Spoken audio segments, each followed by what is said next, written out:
Assalamualaikum warahmatullahi wabarakatuh. Perkenalkan, saya Sani Afiandro dengan NPM 10070319034. Saya dari Teknik Perencanaan Wilayah dan Kota. Di sini saya akan memaparkan hasil penelitian saya yang berjudul Optimalisasi Pariwisata Halal Berkelanjutan Analisis Neuroscience Terhadap Atensi dan Motivasi Masyarakat di Desa Alameda. Selanjutnya kita akan membahas tentang latar belakang, di mana penelitian ini merupakan salah satu proses dari rangkaian desentralisasi Kemendikbud skema PDUPT Dikti sebagai data pendukung untuk menyusun output Master Plan Desa Alameda. Nah, kita berangkat dari fenomena yang terjadi di Desa Alameda, di mana permasalahan ekosistem Desa Alameda itu masih belum terbentuk secara jelas. Masih rendahnya respon pelaku usaha, serta minimnya sumber daya manusia yang memahami tentang konsep pariwisata halal sendiri, minimnya dukungan terkait regulasi dan administrasi pemerintah, sehingga munculnya miskonsepsi pada masyarakat terkait adanya pariwisata halal. Neuroscience sendiri ini digunakan sebagai kontrol untuk mengurangi subjektivitas dan meningkatkan validitas dalam pengukuran yang dilakukan. Nah, pengimplementasian ilmu neuroscience dalam pariwisata diharapkan dapat membantu pengembang desa dan pengelola pariwisata dalam memahami persepsi masyarakat lokal dan pemangku kepentingan pariwisata berdasarkan emosi mereka. Maka dari itu perlu adanya pendekatan kognitif untuk mengukur atensi dan motivasi sebagai landasan dalam menentukan strategi pembangunan yang efektif. Maka dari itu muncullah pertanyaan penelitian berbunyi bagaimana respon atensi masyarakat terhadap pengembangan desa wisata halal yang berkelanjutan berdasarkan neuroscience. Nah, tujuan dari penelitian ini adalah mengidentifikasi atensi dan motivasi masyarakat terhadap keberlanjutan desa wisata halal pada desa wisata Alam Indah. Sasarannya adalah teridentifikasinya atensi dan motivasi stakeholder terkait dengan keberlanjutan pengembangan desa wisata halal melalui stimulus dengan pengukuran sinyal EIG. Yang kedua, memberikan usulan program dalam pengembangan pariwisata halal yang mencakup aspek keberlanjutan sebagai data pendukung dalam penyusunan master plan. Nah, adapun metodologi yang digunakan yaitu berupa pendekatan ini menggunakan neuroscience terapan dan psikologi, alatnya elektroensefalografi 16 kanal, pengumpulan data yang dilakukan secara primer, metode pengumpulan purposive sampling yang ditujukan kepada stakeholder.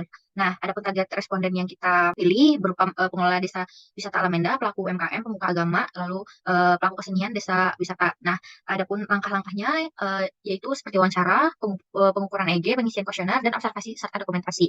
Alat yang kita gunakan dalam mengolah neuroscience ini ada berupa MATLAB, EEG, serta alat-alat yang digunakan untuk mengukur gelombang otak. Pada saat kita mengukur gelombang otak tersebut, kita akan memberikan stimulus, di mana stimulus ini berupa penyediaan air bersih yang ada di desa Alameda, pertaniannya, peternakan di desa Alameda, serta homestay di desa Alameda. Kita masuk ke analisis dan pembahasan. Pada analisis dan pembahasan ini, pengolahan data EEG itu dilakukan pada aplikasi MATLAB, yang dimana tahapannya berupa pembacaan data, segmentasi data, habis itu ada normalisasi data, lalu ada filtering data. Pada saat pembacaan data awal itu, di mana data yang dimasukkan berbentuk dengan IDF, yang mana datanya akan dipotong-potong, lalu dinormalisasi dan akan filtering data. Neuroscience ini dia terbagi menjadi dua, di mana berupa domain waktu dan domain frekuensi. Di sini saya akan menjelaskan mengenai domain frekuensi yang di mana dapat mewakili adanya atensi dan motivasi dari masyarakat itu sendiri. Nah, untuk domain frekuensi alfa dan beta itu dapat menunjukkan motivasi di bagian frontal lobes otak, sedangkan frekuensi gamma itu berfokus pada atensi. Nah, kita didapatkan dari 22 responden yang diukur, dilihat pada atensinya. Di sini kita akan melihat melalui gelombang gamma.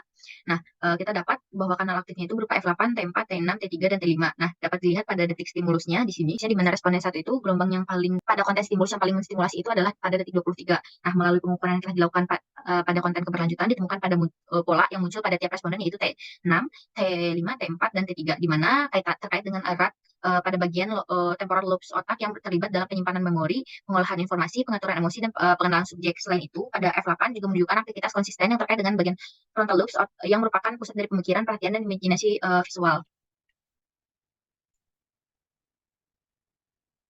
Nah, selanjutnya akan kita bahas mengenai frekuensi alfa dan beta. Nah, pada frekuensi alfa dan beta ini tuh muncullah kanal berupa T4 dan T6, T3 dan T5, di mana T4 dan T6 ini menunjukkan kesadaran emosional dan kesadaran fisik serta sense of direction. Kanal ini aktif ketika responden memiliki memori visual dan visualisasi dari stimulus yang diberikan. Selanjutnya terdapat kanal T3 dan T5 yang menunjukkan pemahaman lisan ataupun bacaan persepsi visual tentang objek yang dijelaskan pada stimulus. Nah, perlu saya jelaskan lebih dalam bahwa sebenarnya tidak ada penelitian yang menerangkan secara spesifik bahwa suatu gelombang dapat mewakili satu referensi, seperti gelombang alfa dapat merepresentasikan bahwa itu munculnya motivasi. Namun di sini saya mengambil gelombang alfa dan beta untuk merepresentasikan motivasi itu karena hal ini dikaitkan dengan kuesioner. Nah, selanjutnya di mana warna menyebutkan bahwa gelombang gamma itu menunjukkan adanya peningkatan atensi dan daya pikir. Maka dari itu di sini saya mengambil bahwa gelombang gamma itu dapat merepresentasikan atensi, sedangkan dan alfa beta yang dikaitkan dengan kuesioner dapat merepresentasikan motivasi. Nah, adapun pertanyaan kuesionernya itu berupa kegiatan wisata Alameda dengan konsep muslim friendly yang dapat menambah nilai jual.